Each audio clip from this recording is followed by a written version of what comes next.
오늘 6월 7일 새벽 예배를 드리고 있습니다. 기도드리고 말씀을 전하겠습니다. 하나님 아버지,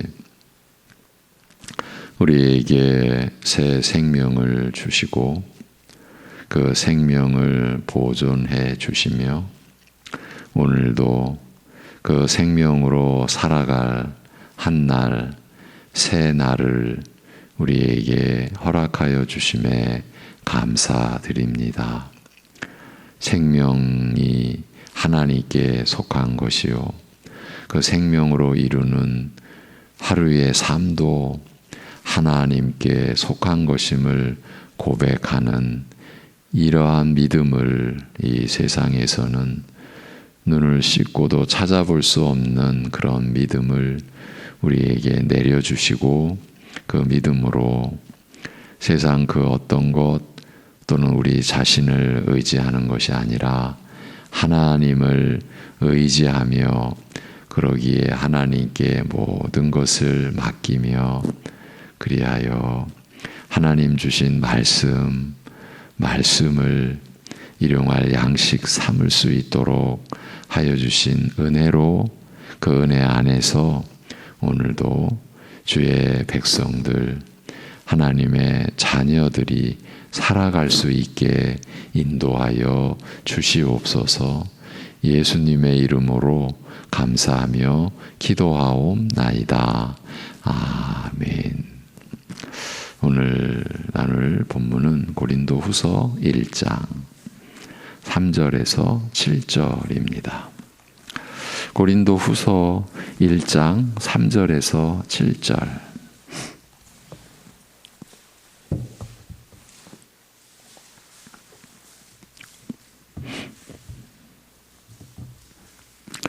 고린도후서 1장 3절에서 7절입니다.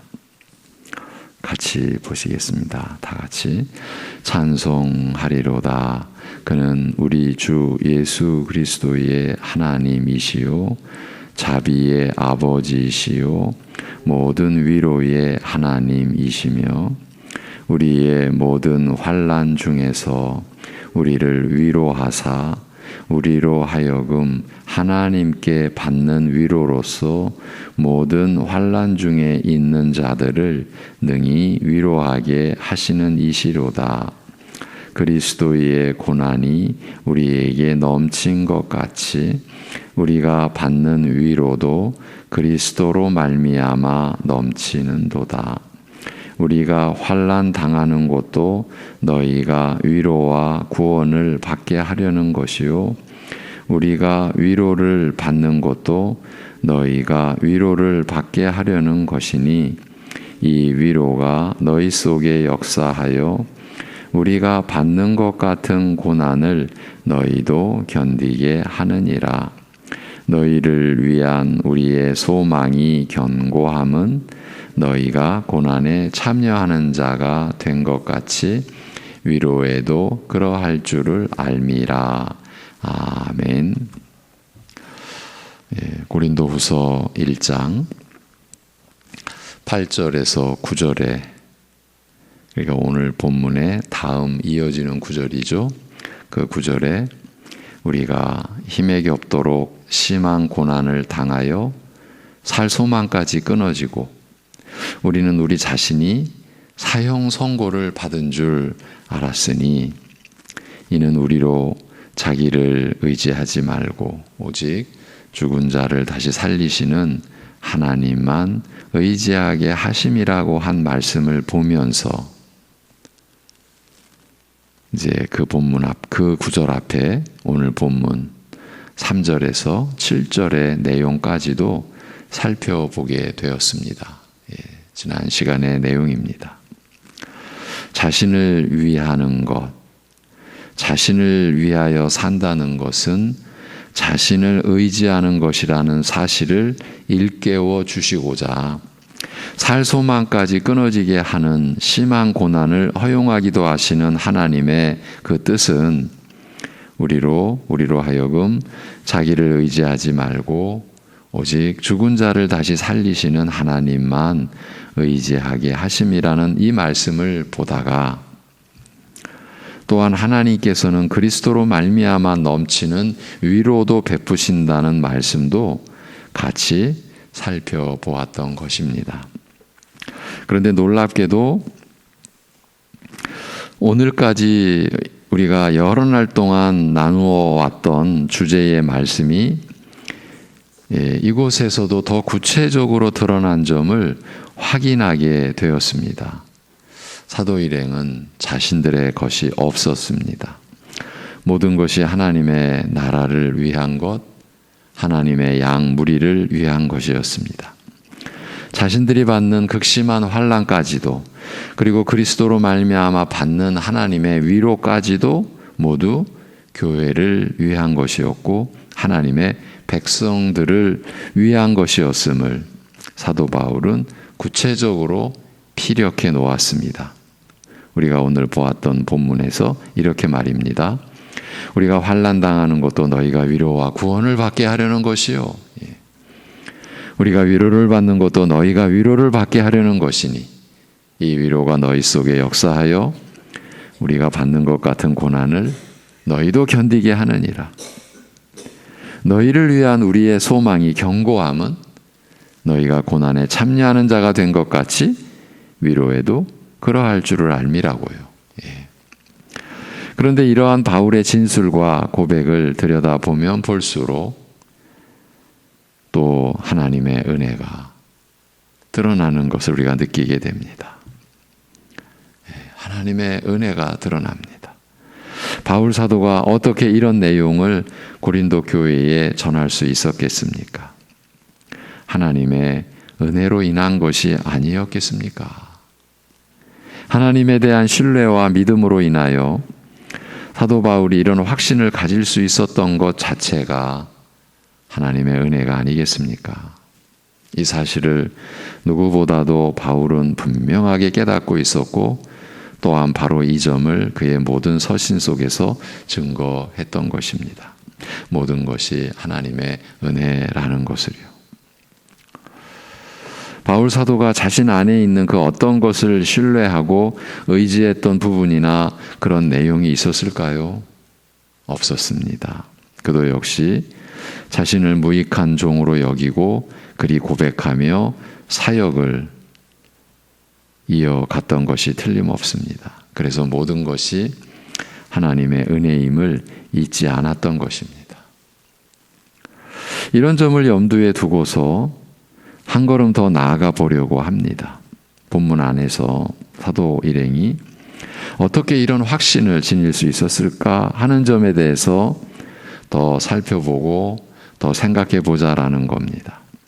하나님의 은혜라고 하는 큰 틀을 전제로 해서 본문의 기록 속에서 어떻게 자신들의 환난과 자신들이 받는 위로까지도 성도들을 위한 것이 된다라는 확신을 가질 수 있었느냐라는 것이죠. 어떻게 그런 확신을 가질 수 있었을까요? 우리는 이 구절에서 그 힌트를 얻을 수 있지 않을까 싶습니다. 5절입니다. 그리스도의 고난이 우리에게 넘친 것 같이 우리가 받은 위로도 그리스도로 말미암아 넘치는 도다라고 한 이 말씀입니다. 지금까지 논한 모든 것이 바로 이 구절, 이 말씀 때문이 아니었을까 하는 겁니다. 그러니까 자신들이 그리스도의 고난에 참여할 수 있었다라는 것 때문이 아니겠느냐는 겁니다. 그리고 또한 그리스도로 말미암아 넘치게 임한 위로 때문이 아니었겠습니까? 그리스도께서 받으신 그 고난의 은혜를 받은 사도들입니다. 먼저 이제 그 은혜를 받은 사도들이죠.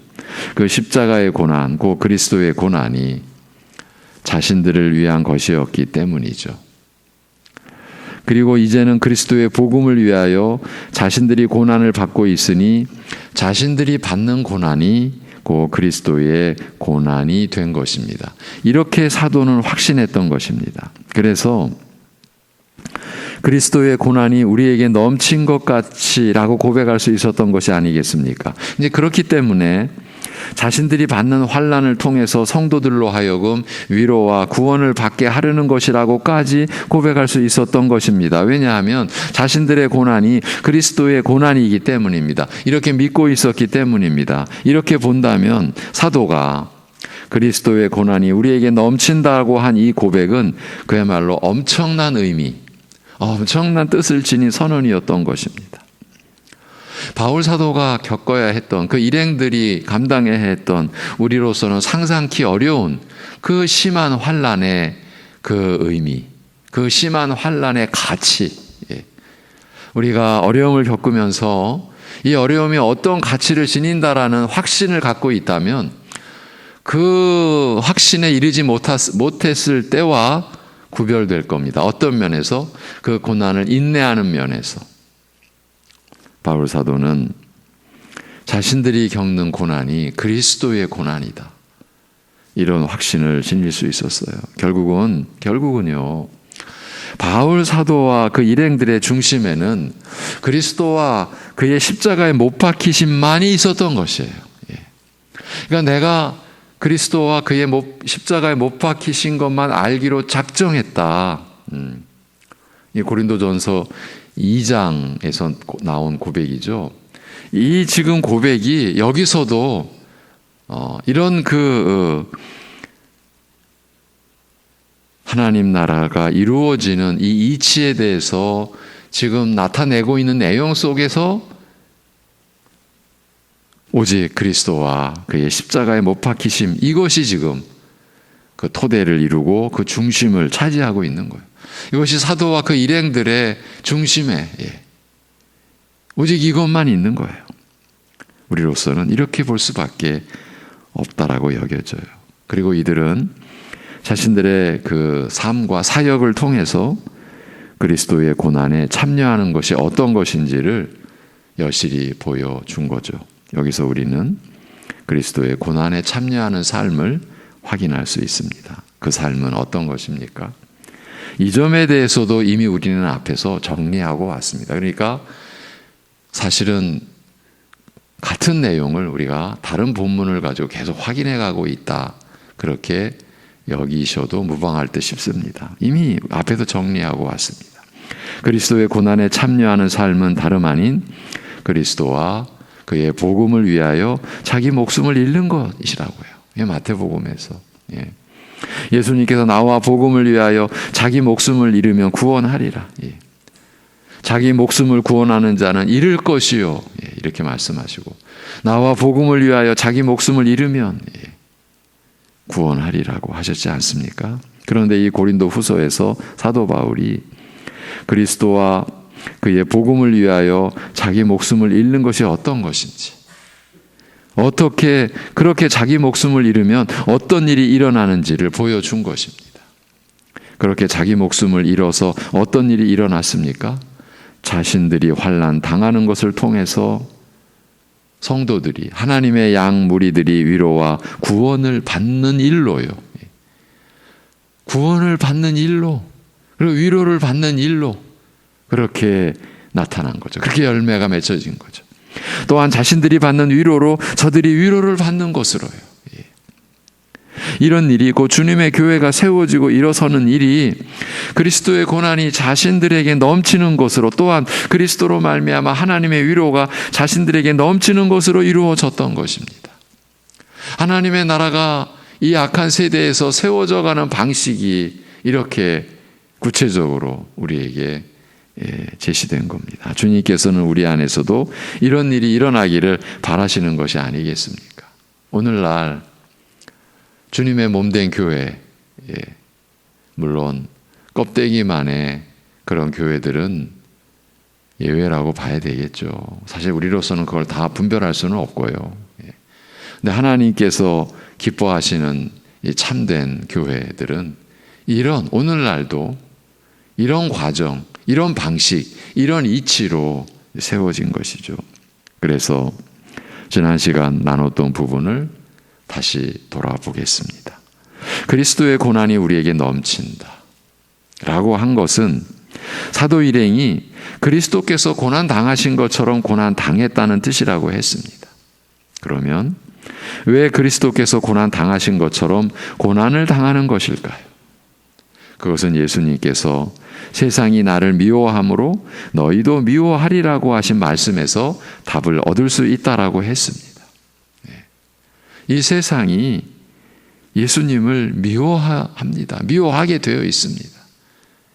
자기 편이 아니니까요. 자기들의 원수니까요. 그러니 예수님께 속한 제자들도 오늘 우리도 세상이 미워하리라 이렇게 말씀하신 거예요. 그래서 우리가 관련 구절의 한 구절 로마서 8장 17절 자녀이면 또한 후사 곧 하나님의 상속자요 그리스도와 함께한 상속자니 우리가 그와 함께 영광을 받기 위하여 고난도 함께 받아야 될 것이니라. 이 말씀을 우리가 같이 살폈어요. 이 말씀은 주와 함께 영광을 받기 위해서 고난이라는 대가를 치러야 한다라는 뜻이 아니다.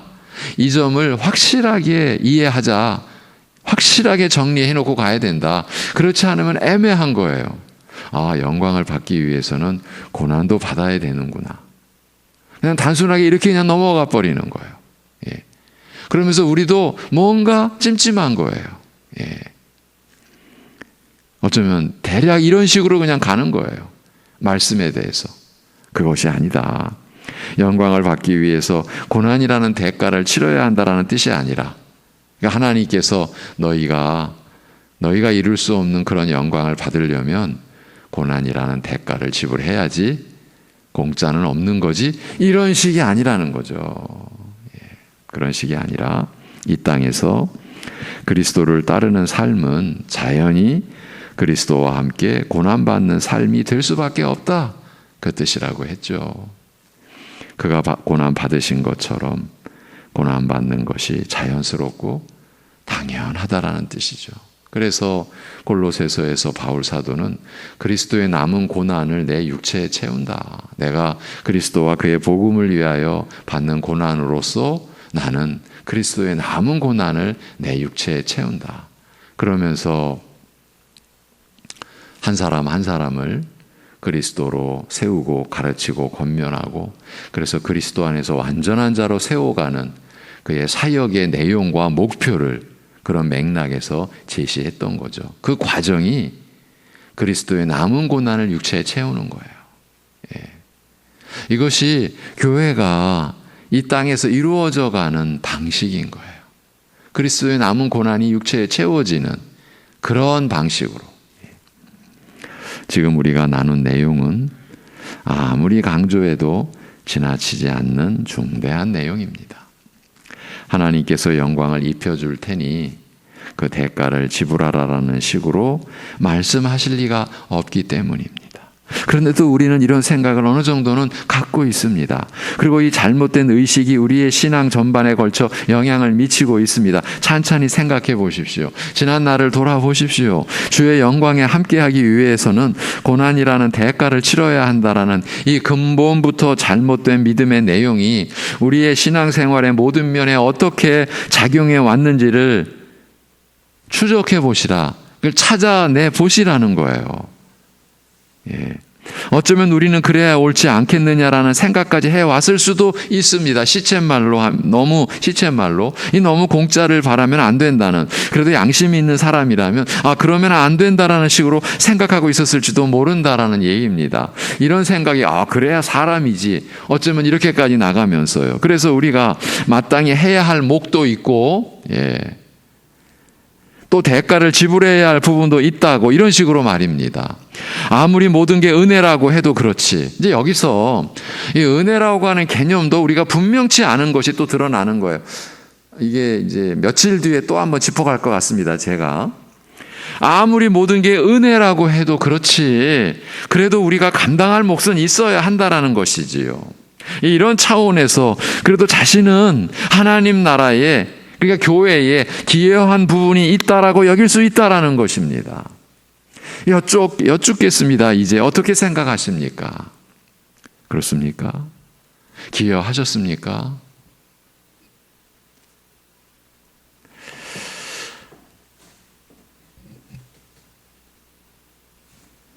이렇게 생각하고 믿고 있는 부분이 아주 적은 분량이라도 있다면 큰일 난 겁니다. 다른 일이 큰일이 아닙니다. 지금 그런 생각, 어쩌면 너무나 인간적으로는 맞을 것 같잖아요. 그렇지. 기여했지. 하잖아 또.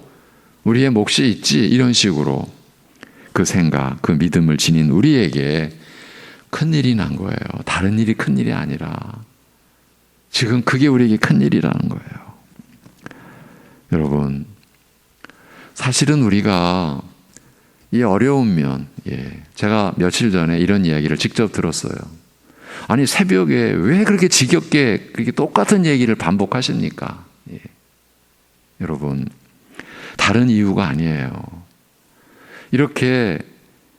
이렇게까지 하지 않으면 드러나지 않는 어떤 것, 그런데 우리 안에 버젓이 믿음의 내용으로 자리 잡고 있는 것을 추적해야 하기 때문에,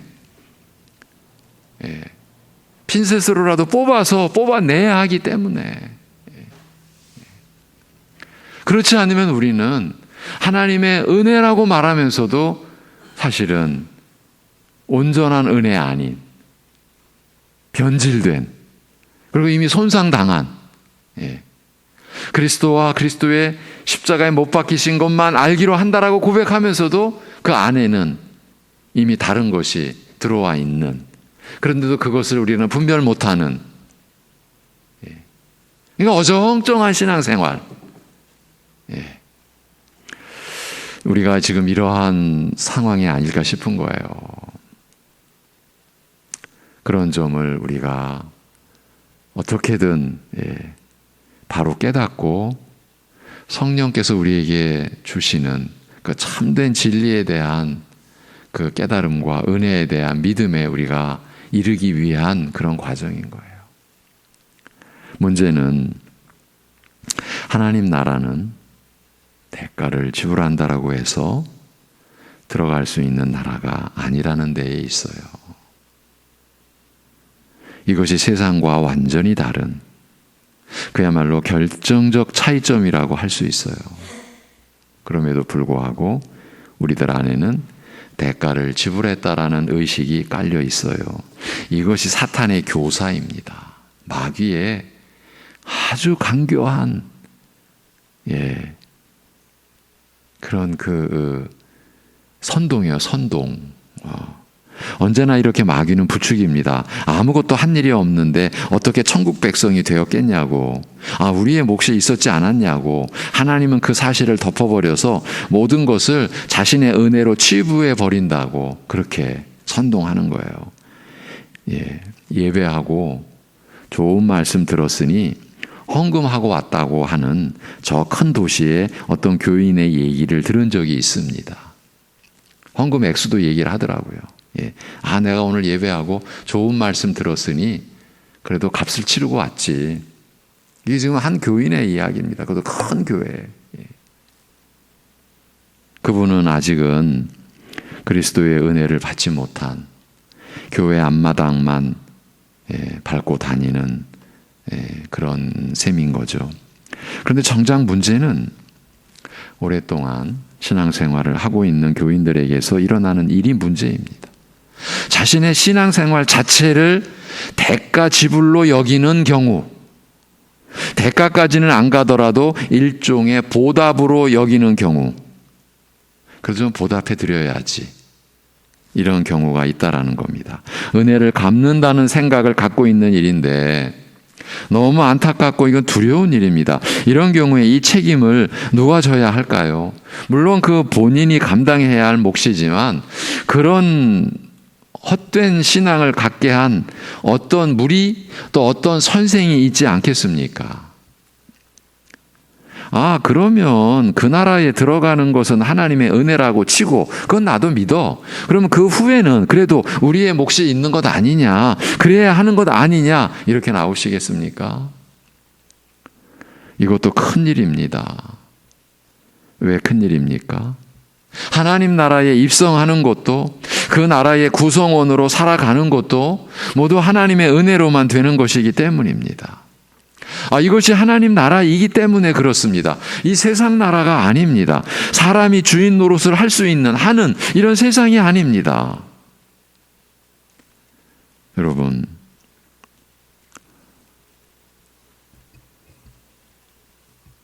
여전히 이 혼란 가운데 우리가 있을 수가 있어요. 그러니까 여기에서 이런 이제 배경, 이런 어떤 그 가장 근접, 밑바닥에 깔려있는 이 사특한, 헛된 이런 사고와 이런 거짓된 믿음의 내용 때문에 이제 그 위에 나타나는 신앙의 어떤 내용과 열매가 오로지 말씀으로 되어 있지 않는 거예요. 이게 아닌 거예요. 하나님께 맡긴다라고 말을 하는데 진정 맡기지 않는 거예요. 나 말씀으로 살아라고 하지만 사실은 그 말씀도 있죠, 물론. 그러나 그 속에 자기 생각, 자기 기준, 그러니까 난 내 몫을 웬만큼 했어. 그러니까 감사가 항상 반쪽 감사인 거예요. 은혜라고 찬양하는데 그게 반쪽인 거예요. 여러분, 우리를 생각해 보시라고요. 그리고 교회의 모습을, 그리고 우리 각자도 그렇지만 우리가 교회로서 모여서 우리가 살아왔던 모습을 여러분 한번 찬찬히 돌아보십시오. 전적인 은혜라고 고백한다면 저런 모습이 나올 수 있을까? 저런 말이 나올 수 있을까? 저런 어떤 그 다툼이 있을 수 있을까? 생각해 보십시오. 오죽하면 제가 2부 예배 때인가 이런 얘기까지 했습니다. 죄송하다라고 하면서 인생은 장난이 아닙니다. 사실은 이렇게 덧붙여야 돼요. 신앙은 장난이 아닙니다. 근데 우리는 이러한 면에 대한 생각을 어느 순간부터 멈추는 거예요. 시쳇말, 골치 아프잖아요. 그냥 또 덮고 가는 거예요. 그러면서 또 좋은 명분이 있어. 그런 면에서는 또 맡겨버려요. 하나님 알아서 해주시겠지. 우리가 그런 이제 우리 자신에게 있었던 어느 일부분의 그러한 모습을 그대로 간직하고 가는 그런 상황에서는 우리가 요즘에 주일날, 그것도 참 여러분도 생각하기 쉽지 않은 그 성품의 옷을 입는 것, 그게 우리에게 안 이루어지는 거예요. 그건 그야말로 오직 말씀에 우리의 신앙의 전부를 걸고 생명을 걸고 내가 하나님의 말씀으로 이렇게 살아야지, 이렇게 되어야지라고 하는 성령께서 이끄시는 그러한 선한 양심의 그 은혜 안에서의 당찬 각오와 하나님 앞에 우리 자신을 맡기는 그런 수호가 아니면 안 될 일이지 않습니까? 우리가 너무나 잘 알지 않습니까? 그러니까 참 대충 가는 거예요. 대충. 여러분, 처음부터 다시 정리를 해보고 말씀을 맺겠습니다. 우리가 살아가는 인생이 있습니다. 그래서 우리가 다 책임지고 살아가야 하니까 도움을 얻기 위해 신앙을 가지고자 했고, 그래서 예수님을 믿게 되었다라고 가정을 해보겠습니다. 그렇게 종교를 갖게 되고 교리를 배우다 보니까 예수님이 자신의 죄로 죽으셨고 그래서 자신의 모든 죄를 용서받게 되었다라는 것을 알게 되었다라고 가정해 봅시다. 그렇다면 내가 예배드리고 헌금하고 봉사도 하면서 그 은혜에 보답을 하는 것이라고 여길 수도 있습니다. 이건 너무 자연스러운 지금 과정입니다. 이렇게 되면 대가 지불이라느니 보답이라느니 하는 생각을 어느 정도는 우리가 인정해 줄 수 있습니다. 일리가 있기 때문입니다. 거기다가 이제 한 걸음 더 나아가면 소위 상급이라는 이제 이런 개념도 자연히 정리가 됩니다. 그런데 문제는 지금 가정하고 논한 얘기는 완전히 우리의 생각, 사람의 생각일 뿐 하나님과 그의 나라와는 아무 상관이 없다라는 것입니다. 그리스도께서 십자가에 못 박혀 죽으신 것과도 아무 상관이 없습니다. 아니, 예수님을 믿는다고 하는데도 상관이 없다고요? 그렇습니다. 왜입니까? 모두 거짓이기 때문입니다. 아니, 예수님을 믿는다는데 왜 거짓입니까? 자신이 교회를 택하고 자신이 배워서 예수를 믿는다라는 자체가 전부 거짓이기 때문입니다. 그 거짓이라는 기준은 뭡니까? 성경 말씀.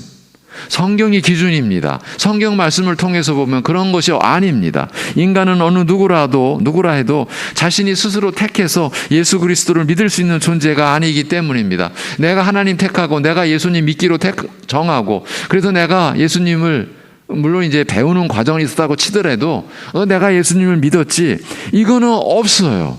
또 이럴 수 있는 존재가 인간이 아니기 때문이에요. 그럴 수가 없는 인간이기 때문입니다.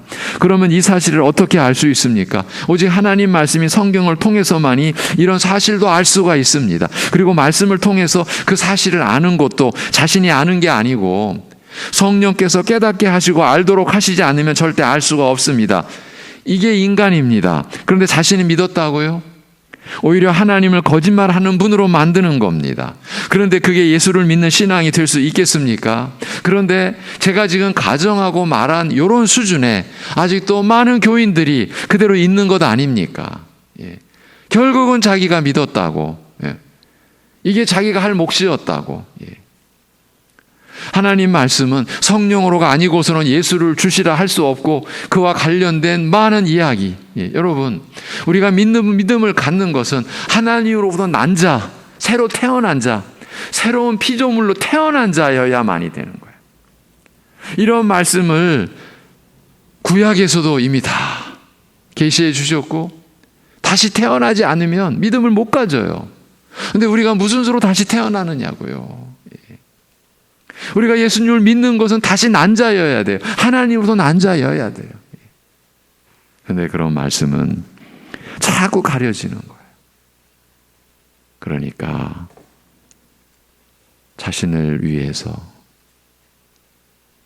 그래서 신앙 가지고도 자기를 드러내는 일에 마치 목을 맨 것처럼 우리는 여러분 우리 자신부터 해서 그리고 우리 교우들, 우리 가족들이 그러한 헛된 믿음으로 가지 않도록 기도하고 하나님께 간절히 기도하고 그리고 그 신앙이 우리에게서 바로 나타나고 그것을 우리 자손들에게 바로 전할 수 있는 이것을 위해 우리 늘 기도하고 말씀을 우리 봐야 됩니다. 기도하겠습니다. 하나님 아버지,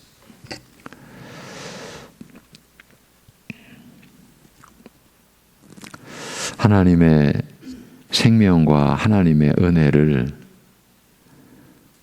우리 마음대로 갖다 쓸 수도 있고 또 귀찮으면은 또 안 쓸 수도 있는 그런 식으로 우리가 신앙생활을 하고 있는 것은 아닌지 그렇게 해왔던 것은 아닌지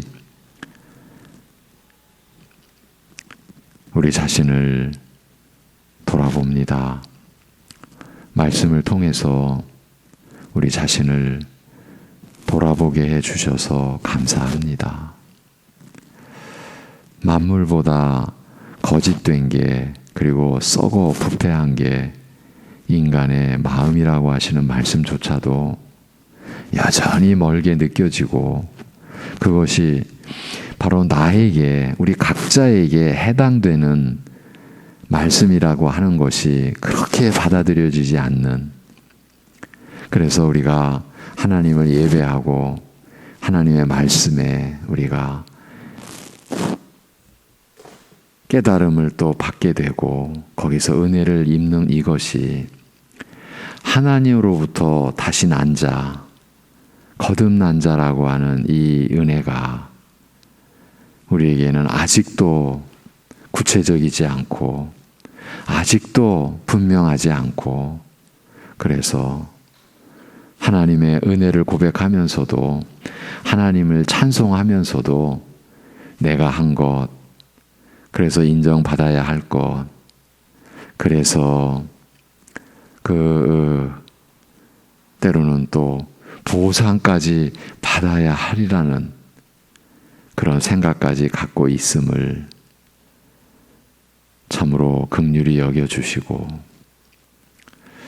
하나님의 은혜로 우리가 믿음으로 사는 이 자체가 그야말로 전적인 그리고 완전한 하나님의 뜻과 하나님의 은혜와 하나님의 사랑과 하나님의 긍휼로 인한 것임을 우리가 진실되게 고백하고, 그래서 참으로 믿음으로 산다라고 하는, 우리는 도저히 감당이 안 되는 이 하늘의 역사, 하나님의 역사에 대하여 우리가 진정으로 감사드리는 자가 되고, 그리고 그러한 중심이 우리의 성품으로 입혀지면서 그야말로 그리스도를 닮는 참된 겸손과 온유한 자로, 우리가 하나님을 기쁘시게 하는 자로 살아갈 수 있게 인도하여 주옵소서. 하나님 아버지, 참으로 말씀 앞에 우리가 나아가는 것이 두려워해야 할 일이고, 또 그러면서도 너무나 감격스러운 일이어야 하는데, 참 그러한 그 신앙의 정서를 놓쳐버리고 찾지를 못하고, 너무나 하나님 앞에서 경박스럽고 경솔하기 짝이 없고 너무나 가볍게 하나님의 은혜와 하나님의 말씀을 마치 우리 뜻대로 다룰 수 있는 것처럼 그렇게 행사하는 우리를 용서하여 주시고 긍휼히 여겨주시고, 그 말씀 앞에서 우리가 참으로 받은 은혜, 그걸 또 날마다 확인하고 또 새롭게 은혜 받고 그렇게 살아가게 하옵시고, 오늘도 그러한 믿음으로 우리가 살아갈 수 있게 하여 주옵소서.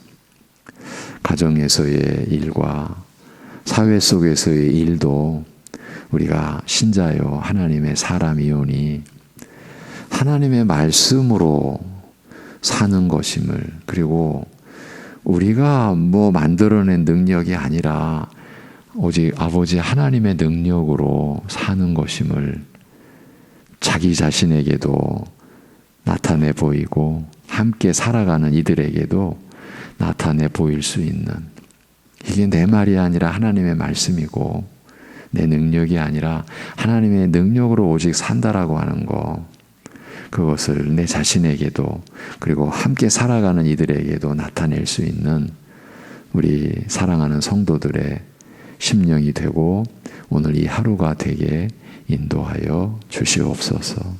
하나님 아버지, 이렇게 연약한 저희들을 긍휼히 여겨주시고 오래 참아주심을 감사합니다. 진심으로 우리가 그러한 은혜 안에서 살게 하여 주옵소서. 예수님의 이름으로 기도하옵나이다. 아멘.